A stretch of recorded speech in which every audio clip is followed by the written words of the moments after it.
Hi, I'm Aaron Fawn, and I'm on a trip for life.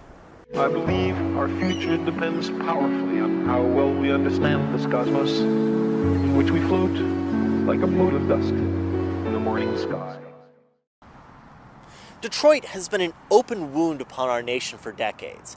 It has suffered through the collapse of its industry, the flight of its population, and the decay of its infrastructure. But that doesn't mean that Detroit is not a city on the rise. Well, where else does it have to go from here?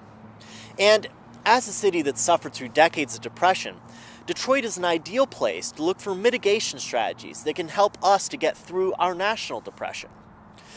After all, we don't have the option that the people of this city had. We can't just leave our country. Who would take us? First, let's summarize the problem.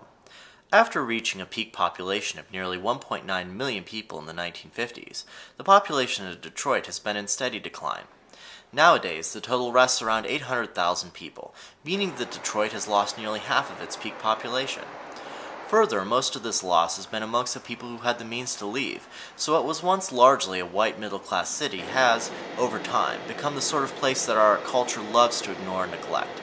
A poor and primarily black population surrounded by crumbling infrastructure. And this neglect is most apparent in the food security in Detroit, or lack thereof.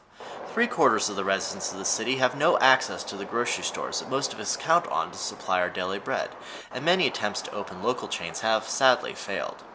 In the long run, a city cannot survive on fast food and Coney Islands alone, and neither can we as a nation.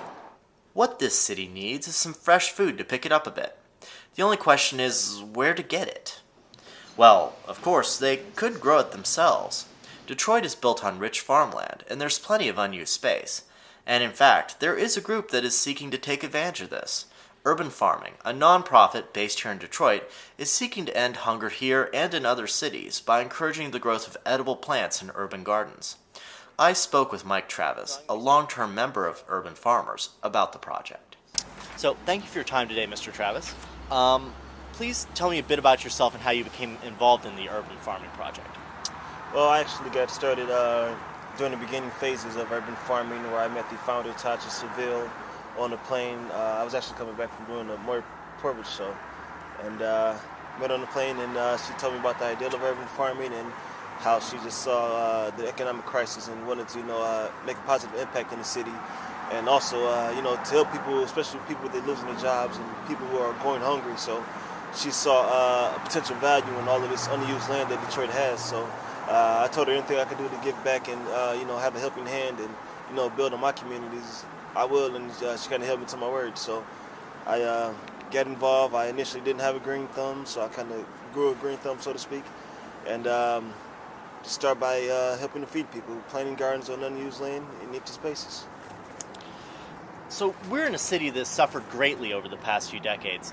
The corporate culture of our nation has taken to completely ignoring the needs of this community, and as a result, many people do not have access to conventional methods of getting healthful food.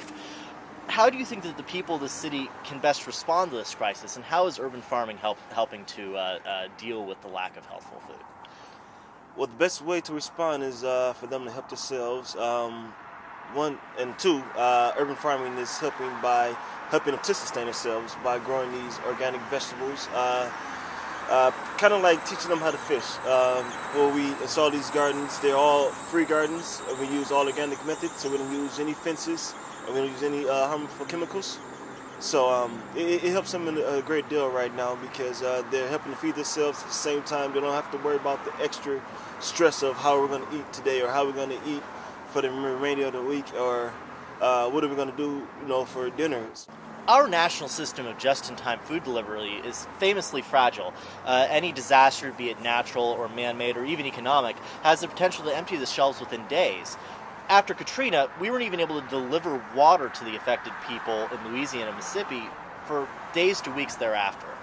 Do you think that urban farming, or merely the act of choosing to garden edible plants rather than ornamental plants, can help to increase the resiliency of our food system? There can, and there's also a number of ways that you can do it. Right now, we are working on different methods of doing rooftop gardening, also by edible walls. We have some of the first edible walls in the country that you can have. Cool. We're also doing raised beds gardens. I know there's a part in New Orleans where they had contaminated soil, and it's going to take a while to remediate the soil. So we have different strategies, different methods of coming up with ways of how you can implement the edible gardens and also the rooftop raised bed gardens. So, just a quick question about the edible wall. What sort of plants are you planting in the edible wall? Basically, anything that you can grow on a regular garden. We've grown over the past 2 years squash, cucumbers, tomatillos, tomatoes. So it's a number of variety of things that you can use. Now, as a plant pathologist, I'm very excited about the idea of raised bed gardens because they give you the potential to isolate a farming area from any pathological issues that may exist in the soil, such as rhizoctonia or whatnot. And for that reason, you can grow plants in areas that may be contaminated or otherwise destroyed, as you mentioned. Now, how widely are you implementing these raised bed gardens throughout the city? Well, mainly during the involved in the East Coast and some on the West Coast. East Coast because there's not as much land as the Midwest and the southern regions. And it's very rocky too. Yeah, so very rocky also, as well. So there are plenty of rooftops. They don't have a need for any ground gardens when they have plenty of rooftops.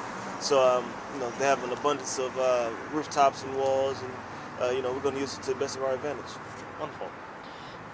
Long term, would you like to see more people taking responsibility for their own food security and that of their neighbors by bringing back the kitchen garden and more traditional ways of storing food through the winter? Yes, I do. We're really trying to get back to the ways of, if you're familiar with the World War II, they had the victory gardens.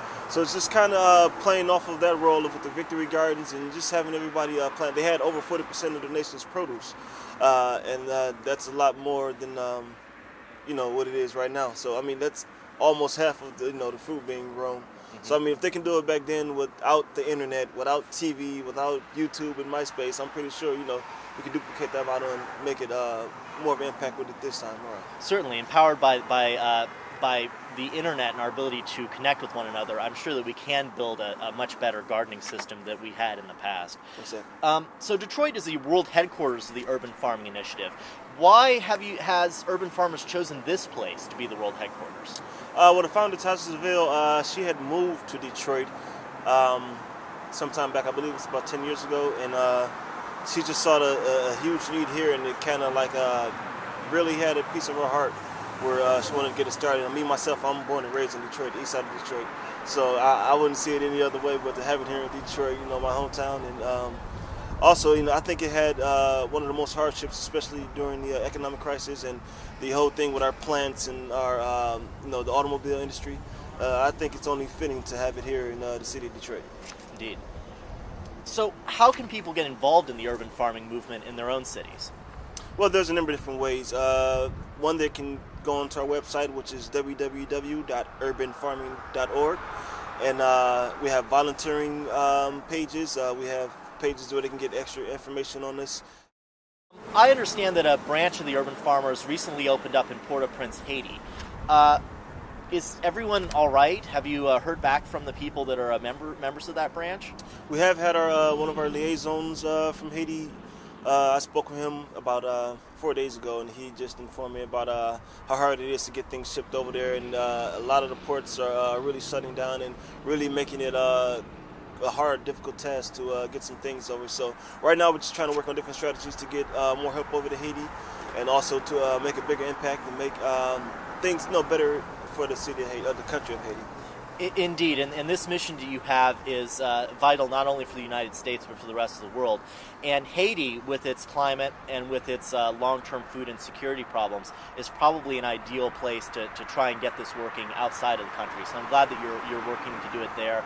And this unfortunate event aside, I hope that it turns out to be a success so that we can rebuild Haiti towards a more sustainable vision of the future, where they're not relying upon foreign food aid, but rather are empowered to do it themselves. So I'm very happy you guys are doing that, and thank you very much for coming together for this interview today. Thank you for having us, and we appreciate you. Thank you. Some might wonder whether it's even possible for gardeners to take up their trowels and feed our nation. But our own history belies this concern. As Mike noted, during World War II, victory gardens supplied 40% of the nation's food supply. But an even better example, because it involves an economic collapse much like the one we are experiencing, is the example of post-Soviet Russia. The Soviets had a modern agricultural system, relying upon large acreage and chemical soil amendments to produce large yields of food, at the expense of the health of the soil. Over time, soil degradation and the inefficiencies of the Soviet system produced a long-term decline in productivity, until the economic collapse after the breakup of the empire put the final nail in the mega-farm coffin. But, thankfully, the people of Russia came to the rescue. In Russia, dokhniks, or small gardens, usually less than an acre in size, have come to supply a sizable proportion of the nation's food. According to official statistics supplied by the Russian Department of Agriculture, in 1999 more than 35 million families, that is 70% of the population, owned a dacha or a subsidiary plot and were actively cultivating it. These small plots supply 92% of Russia's harvested potatoes, their staple food, 77% of its fresh vegetables, 87% of its berries and fruits, 59% of its meat, and nearly half of the nation's milk. By value, more than half of all agriculture in Russia is produced on a shockingly small scale, and usually by people who produce food in addition to whatever work they do for money. If Russia, with its harsh weather, can feed itself this efficiently on such a small scale, surely America, with the best soil in the world and our long history of independent action, can do the same. It's just a matter of making it a personal priority, hopefully before we're feeling the hunger pangs. The sky calls to us. If we do not destroy ourselves, we will one day venture to the stars.